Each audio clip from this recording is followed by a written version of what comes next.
दोस्तों, अगर आप और अच्छी नींद चाहते हैं तो हमारी प्यारी सी ऐप नींद को इंस्टॉल करें। इस ऐप पर आपको एक्सक्लूसिव स्लीप स्टोरीज़ मिलेंगी और आप बिना यूट्यूब प्रीमियम के भी इन स्टोरीज़ को बैकग्राउंड में सुन सकेंगे। इंस्टॉल करने के लिए आप हमारी वेबसाइट neend.app पर ज़रूर आइए और अच्छी कहानियाँ, स्लीप म्यूज़िक, कुछ टिप्स सुनने के लिए इस चैनल को सब्सक्राइब कीजिए। नमस्कार, मैं हूं लोकेश। आज सुनिए मुंशी प्रेमचंद की लिखी कहानी बड़े भाई साहब। मुंशी प्रेमचंद की कहानियां जिंदगी से जुड़ी हुई हैं।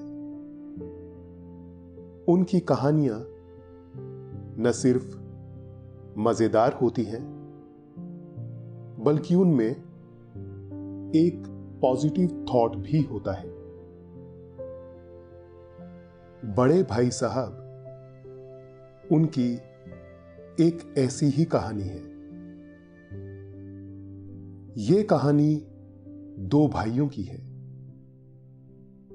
छोटे भाई को पढ़ाई के साथ साथ खेलकूद और पतंग उड़ाने में भी रुचि है, और बड़े भाई सिर्फ और सिर्फ पढ़ने में लगे रहते हैं। उनका सारा वक्त बस पढ़ाई में ही गुजरता है।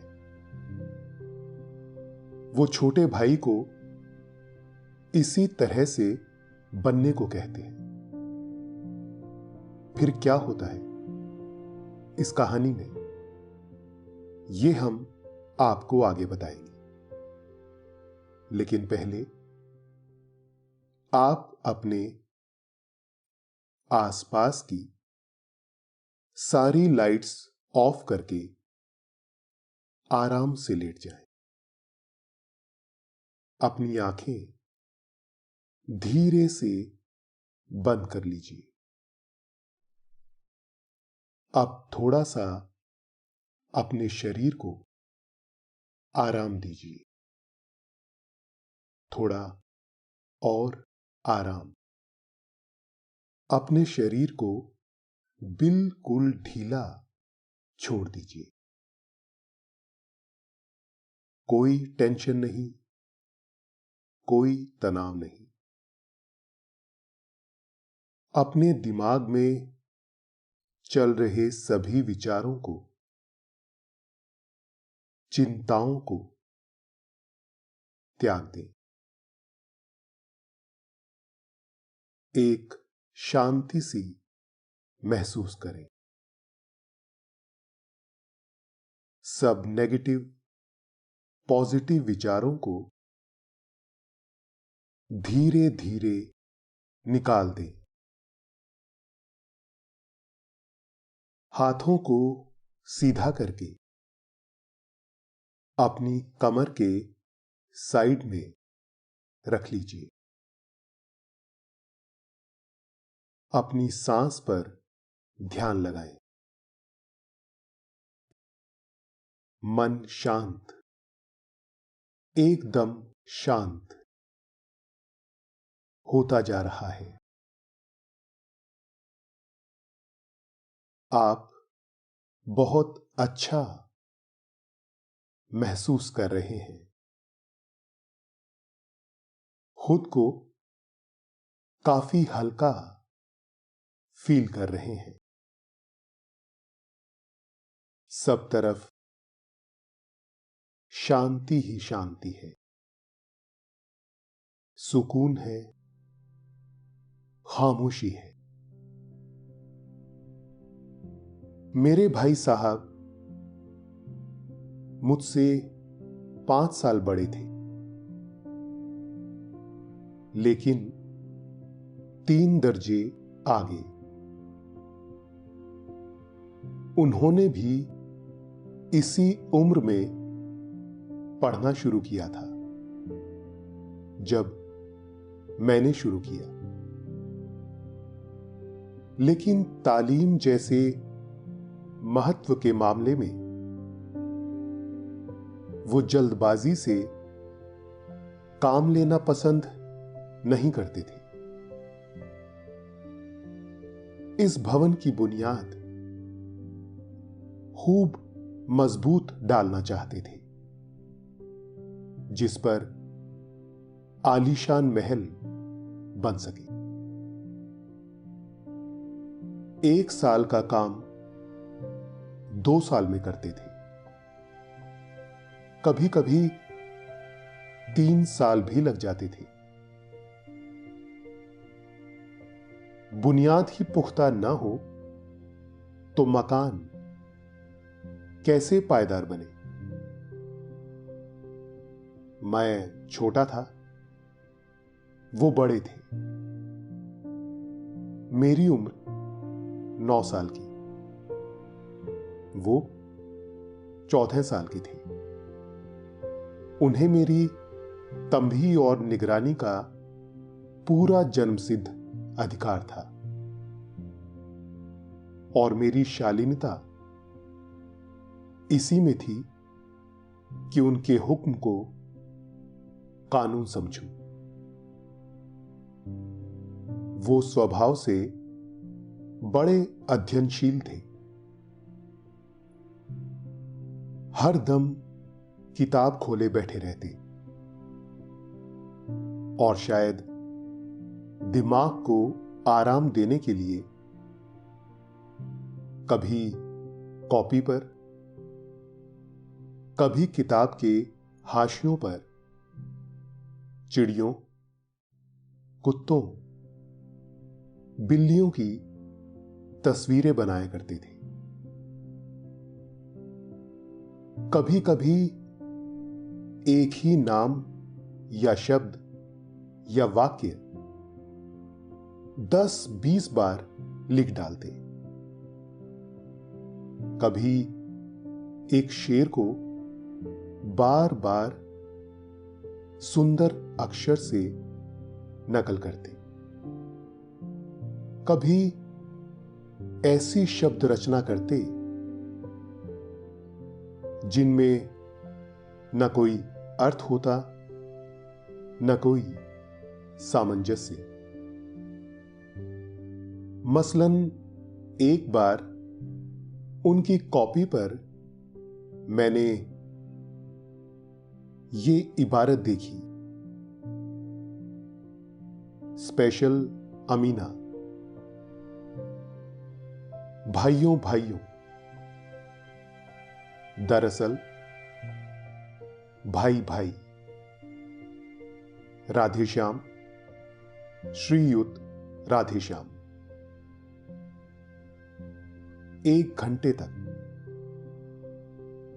इसके बाद एक आदमी का चेहरा बना हुआ था। मैंने चेष्टा की कि इस पहेली का कोई अर्थ निकालूं, लेकिन असफल रहा और उनसे पूछने का साहस न हुआ। दोस्तों, अब से आप bedtime stories, guided meditations, relaxing music, इन सब का आनंद नींद ऐप पर ही उठा सकते हैं। वो 9वीं जमात में थे और मैं 5वीं में। उनकी रचनाओं को समझना मेरे लिए छोटा मुंह बड़ी बात थी। मेरा जी पढ़ने में बिल्कुल न लगता था। 1 घंटा भी किताब लेकर बैठना पहाड़ था। मौका पाते ही हॉस्टल से निकलकर मैदान में आ जाता और कभी कंकरियां उछालता, कभी कागज की तितलियां उड़ाता और कहीं कोई साथी मिल गया तो पूछना ही क्या। कभी चारदीवारी पर चढ़कर नीचे कूद रहे हैं, कभी फाटक पर वार, उसे आगे पीछे चलाते हुए मोटर कार का आनंद उठा रहे हैं। लेकिन कमरे में आते ही भाई साहब का रौद्र रूप देखकर प्राण सूख जाते। उनका पहला सवाल होता, कहां थे? हमेशा यही सवाल इसी ध्वनि में पूछा जाता था और इसका जवाब मेरे पास केवल मौन था। न जाने मुंह से यह बात क्यों न निकलती कि जरा बाहर खेल रहा था। मेरा मौन कह देता था कि मुझे अपना अपराध स्वीकार है और भाई साहब के लिए इसके सिवा और कोई इलाज न था कि रोष से मिले हुए शब्दों में मेरा सत्कार करे। इस तरह अंग्रेजी पढ़ोगे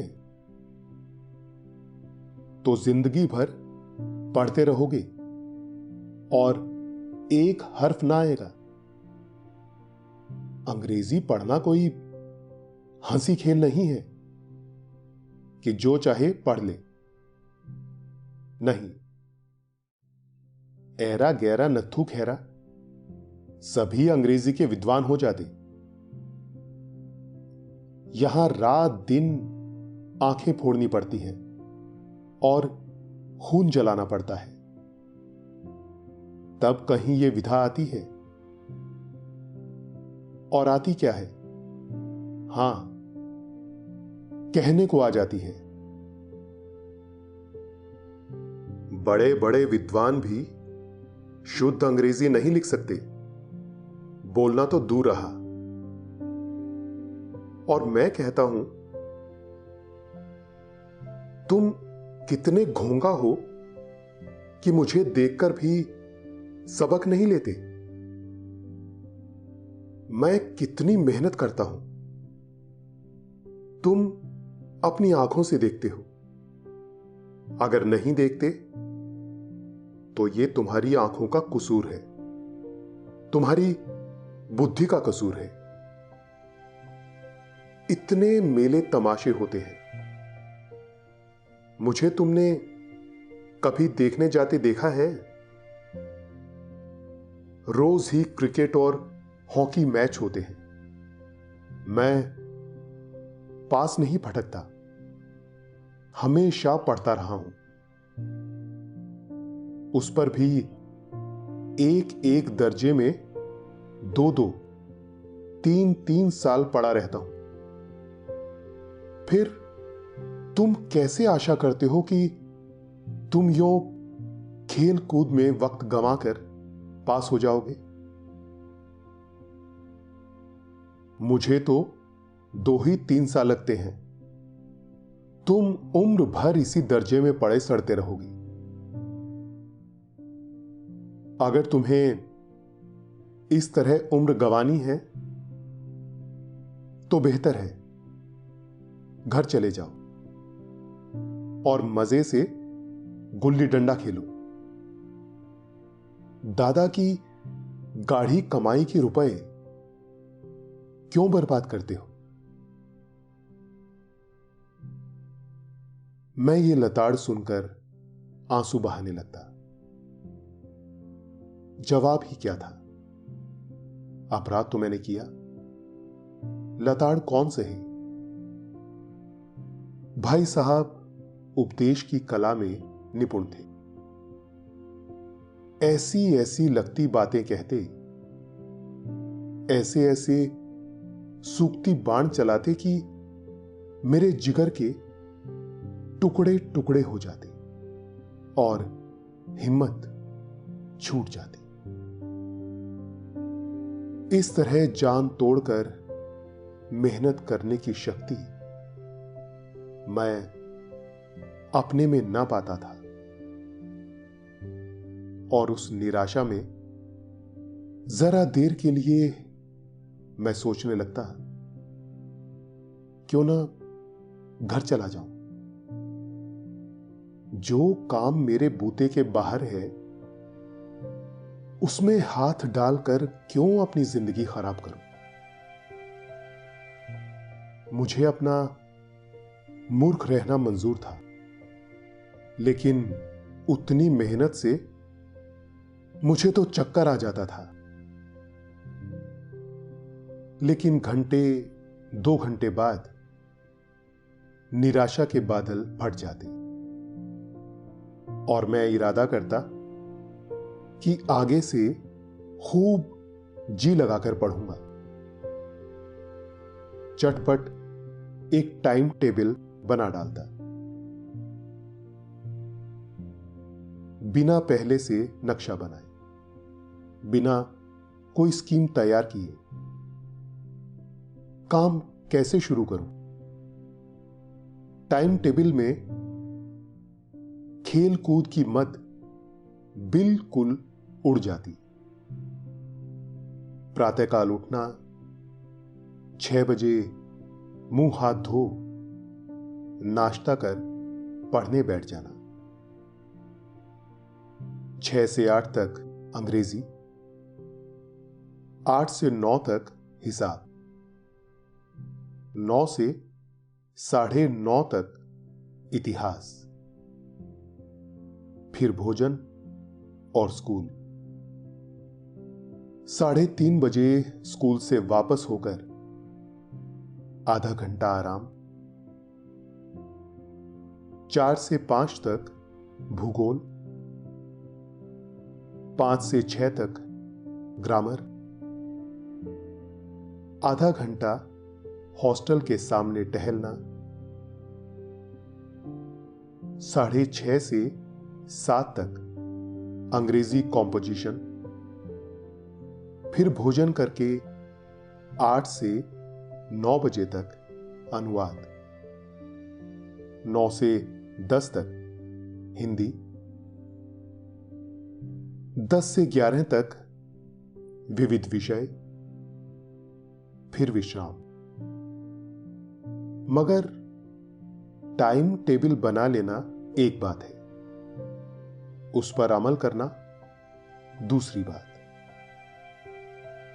पहले ही दिन से उसकी अवहेलना शुरू हो जाती। मैदान की वो सुखद हरियाली, हवा के वो हल्के हल्के झोंके, फुटबॉल की उछल कूद, कबड्डी के वो दांव घात, वॉलीबॉल की वो तेजी और फुर्ती मुझे अज्ञात और अनिवार्य रूप से खींच ले जाती। और वहां जाते ही मैं सब कुछ भूल जाता। वो जानलेवा टाइम टेबल, वो आंख फोड़ पुस्तकें किसी की याद न रहती। और फिर भाई साहब को नसीहत और फजीहत का अवसर मिल जाता। मैं उनके साए से भागता, उनकी आंखों से दूर रहने की चेष्टा करता। कमरे में इस तरह दबे पांव आता कि उन्हें खबर न हो। उनकी नजर मेरी ओर उठी और मेरे प्राण निकले। हमेशा सिर पर नंगी तलवार सी लटकती मालूम होती। फिर भी जैसे मौत और विपत्ति के बीच में भी आदमी मोह और माया के बंधन में जकड़ा रहता है। मैं फटकार और घुड़कियां खाकर भी खेलकूद का तिरस्कार न कर सकता। सालाना इम्तिहान हुए, भाई साहब फेल हो गए, मैं पास हो गया और दर्जे में प्रथम आया। मेरे और उनके बीच केवल 2 साल का अंतर रह गया। जी में आया भाई साहब को आड़े हाथों लूं। आपकी वो घोर तपस्या कहां गई? मुझे देखिए, मजे से खेलता भी रहा और दर्जे में अव्वल भी हूं। लेकिन वो इतने दुखी और उदास थे कि मुझे उनसे दिली हमदर्दी हुई और उनके घाव पर नमक छिड़कने का विचार ही लज्जास्पद जान पड़ा। दोस्तों, अब से आप bedtime stories, guided meditations, relaxing music, इन सब का आनंद नींद ऐप पर ही उठा सकते हैं। हां, अब मुझे अपने ऊपर कुछ अभिमान हुआ और आत्माभिमान भी बढ़ा। भाई साहब का वो रौब मुझ पर न रहा। आजादी से खेलकूद में शरीक होने लगा। दिल मजबूत था। अगर उन्होंने फिर मेरी फजीहत की तो साफ कह दूंगा, आपने अपना खून जलाकर कौन सा तीर मार लिया? मैं तो खेलते कूदते दर्जे में अव्वल आ गया। जवाब से ये हेंकड़ी जताने का साहस न होने पर भी मेरे रंग ढंग से साफ जाहिर होता था कि भाई साहब का वो आतंक अब मुझ पर नहीं है। भाई साहब ने इसे भांप लिया। उनकी सहज बुद्धि बड़ी तीव्र थी और एक दिन जब मैं भोर का सारा समय गुल्ली डंडे को भेंट करके ठीक भोजन के समय लौटा तो भाई साहब ने मानो तलवार खींच ली और मुझ पर टूट पड़े। देखता हूं, इस साल पास हो गए और दर्जे में अव्वल आ गए, तो तुम्हारा दिमाग खराब हो गया है। मगर भाईजान, घमंड तो बड़े बड़ों का नहीं रहा। तुम्हारी क्या हस्ती है? इतिहास में रावण का हाल तो पढ़ा ही होगा। उसके चरित्र से तुमने कौन सा उपदेश लिया, या यूं ही पढ़ गए? महज इम्तिहान पास कर लेना कोई चीज नहीं। असल चीज है बुद्धि का विकास। जो कुछ पढ़ो उसका अभिप्राय समझो। रावण भूमंडल का स्वामी था। ऐसे राजों को चक्रवर्ती कहते हैं। आजकल अंग्रेजों के राज्य का विस्तार बहुत बढ़ा हुआ है, पर इन्हें चक्रवर्ती नहीं कह सकते। संसार में अनेकों राष्ट्र अंग्रेजों का आधिपत्य स्वीकार नहीं करते, बिल्कुल स्वाधीन है। रावण चक्रवर्ती राजा था। संसार के सभी महीप उसे कर देते थे। बड़े बड़े देवता उसकी गुलामी करते थे। आग और पानी के देवता भी उसके दास थे। मगर उसका अंत क्या हुआ? घमंड ने उसका नाम निशान तक मिटा दिया। कोई उसे एक चुल्लू पानी देने वाला भी न बचा। आदमी जो कुकर्म चाहे करे, पर अभिमान न करे। इतराए नहीं, अभिमान किया और दीन दुनिया से गया। शैतान का हाल भी पढ़ा ही होगा। उसे यह अनुमान हुआ था कि ईश्वर का उससे बढ़कर सच्चा भक्त कोई है ही नहीं। अंत में यह हुआ कि स्वर्ग से नरक में धकेल दिया गया। शाहेरुम ने भी एक बार अहंकार किया था, भीख मांग मांग कर मर गया। तुमने तो अभी केवल एक दर्जा पास किया है और अभी से तुम्हारा सिर फिर गया, तब तो तुम आगे बढ़ चुके। यह समझ लो कि तुम अपनी मेहनत से नहीं पास हुए। अंधे के हाथ बटेर लग गई, मगर बटेर केवल एक बार हाथ लग सकती है, बार बार नहीं।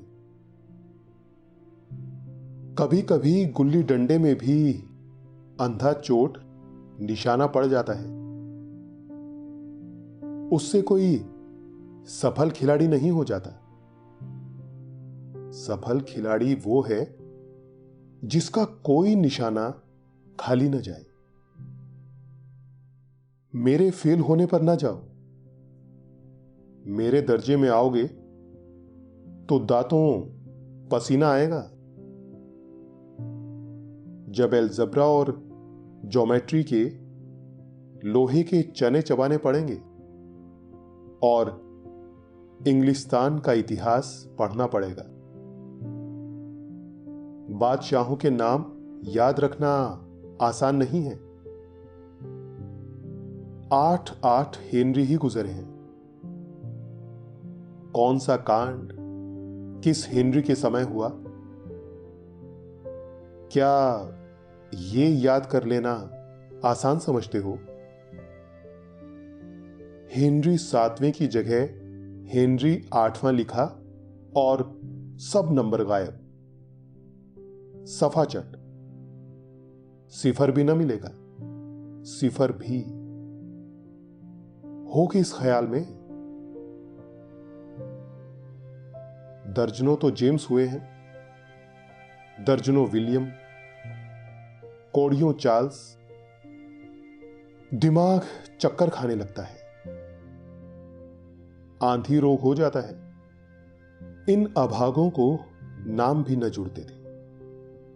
एक ही नाम के पीछे दोयम, तेयम, चहारम, पंचम लगाते चले गए। मुझसे पूछते तो 10 लाख नाम बता देता, और ज्योमेट्री तो बस खुदा की पनाह। अ ब ज की जगह अ ज ब लिख दिया और सारे नंबर कट गए। कोई इन निर्दयी मुमतहीनों से नहीं पूछता कि आखिर अ ब ज और अ ज ब में क्या फर्क है, और व्यर्थ की बात के लिए क्यों छात्रों का खून करते हो? दाल भात रोटी खाई या भात दाल रोटी खाई, इसमें क्या रखा है? मगर इन परीक्षकों को क्या परवाह।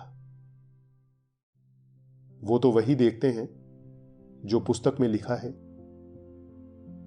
चाहते हैं कि लड़के अक्षर अक्षर रट डालें, और इसी रटंत का नाम शिक्षा रख छोड़ा है।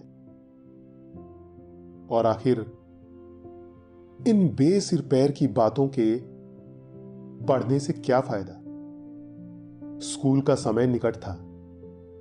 नहीं, ईश्वर जाने ये उपदेश माला कब समाप्त होती। भोजन आज मुझे निस्वाद सा लग रहा था। जब पास होने पर यह तिरस्कार हो रहा है तो फेल हो जाने पर तो शायद प्राण ही ले लिए जाए।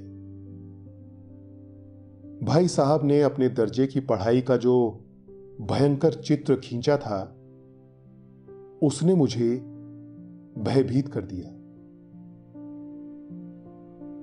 कैसे स्कूल छोड़कर घर नहीं भागा, यही ताज्जुब है। लेकिन इतने तिरस्कार पर भी पुस्तकों में मेरी अरुचि ज्यों की त्यों बनी रही। खेल कूद का कोई अवसर हाथ से न जाने देता। पढ़ता भी था मगर बहुत कम, बस इतना कि रोज का टास्क पूरा हो जाए और दर्जे में जलील न होना पड़े। अपने ऊपर जो विश्वास पैदा हुआ था वो फिर लुप्त हो गया और फिर चोरों का सा जीवन कटने लगा। फिर सालाना इम्तिहान हुए और कुछ ऐसा संयोग हुआ कि मैं इस बार भी पास हुआ और भाई साहब फिर फेल हो गए। मैंने बहुत मेहनत न की पर न जाने कैसे दर्जे में अव्वल आ गया। मुझे खुद अचरज हुआ। भाई साहब ने प्राणांतक परिश्रम किया था। कोर्स का एक एक शब्द चाट गए थे। 10 बजे रात तक इधर, 4 बजे भोर से उधर, 6 से 9:30 तक स्कूल जाने के पहले। मुद्रा कांतिहीन हो गई थी मगर बेचारे फेल हो गए। मुझे उन पर दया आती थी। नतीजा सुनाया गया तो वो रो पड़े और मैं भी रोने लगा। अपने पास होने वाली खुशी आधी हो गई। मैं भी फेल हो गया होता तो भाई साहब को इतना दुख न होता। लेकिन विधि की बात कौन टाले। मेरे और भाई साहब के बीच में अब केवल एक दर्जे का अंतर और रह गया। मेरे मन में एक कुटिल भावना उदय हुई कि कहीं भाई साहब 1 साल और फेल हो जाएं तो मैं उनके बराबर हो जाऊं। फिर वो किस आधार पर मेरी फजीहत कर सकेंगे। लेकिन मैंने इस कमीने विचार को दिल से बलपूर्वक निकाल डाला। आखिर वो मुझे मेरे हित के विचार से ही तो डांटते हैं। मुझे उस वक्त अप्रिय लगता है अवश्य, मगर यह शायद उनके उपदेशों का ही असर हो कि मैं दनादन पास होता जाता हूं और इतने अच्छे नंबरों से। अब की बार भाई साहब कुछ नर्म पड़ गए थे। कई बार मुझे डांटने का अवसर पाकर भी उन्होंने धीरज से काम लिया।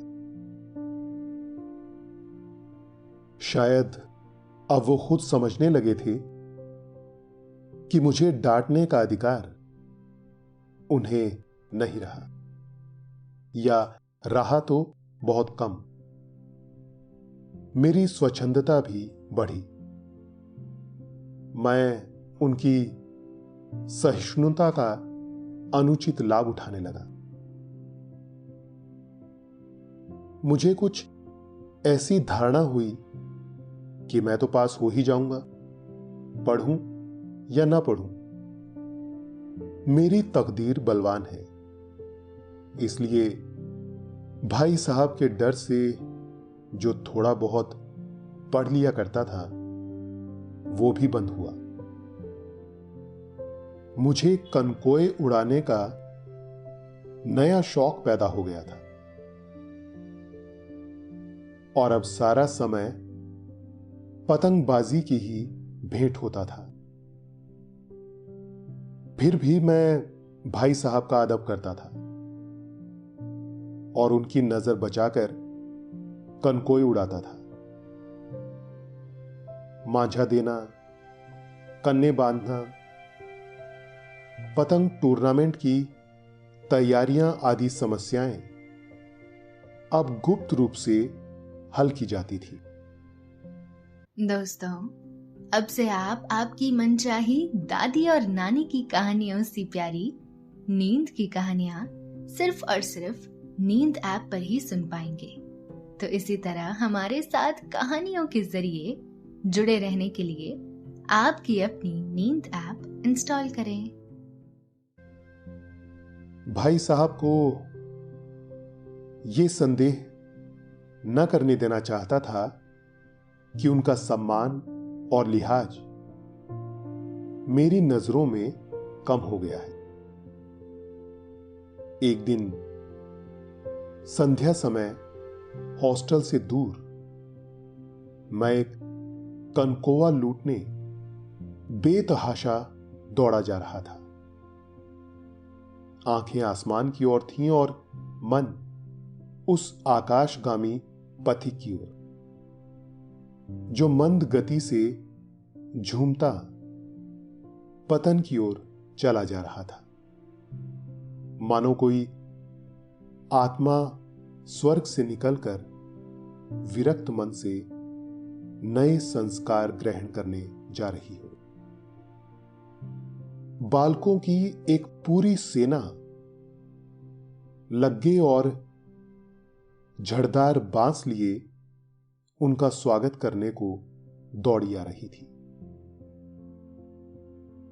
किसी को अपने आगे पीछे की खबर न थी। सभी मानो उस पतंग के साथ ही आकाश में उड़ रहे थे जहां सब कुछ समतल है। न मोटर कारें हैं, न ट्रॉम, न गाड़ियां। सहसा भाई साहब से मेरी मुठभेड़ हो गई, जो शायद बाजार से लौट रहे थे। उन्होंने वहीं मेरा हाथ पकड़ लिया और उग्र भाव से बोले, इन बाजारी लौंडों के साथ धेले के कनकोई के लिए दौड़ते तुम्हें शर्म नहीं आती? तुम्हें इसका भी कुछ लिहाज नहीं कि अब नीची जमात में नहीं हो, बल्कि 8वीं जमात में आ गए हो और मुझसे केवल एक दर्जा नीचे हो।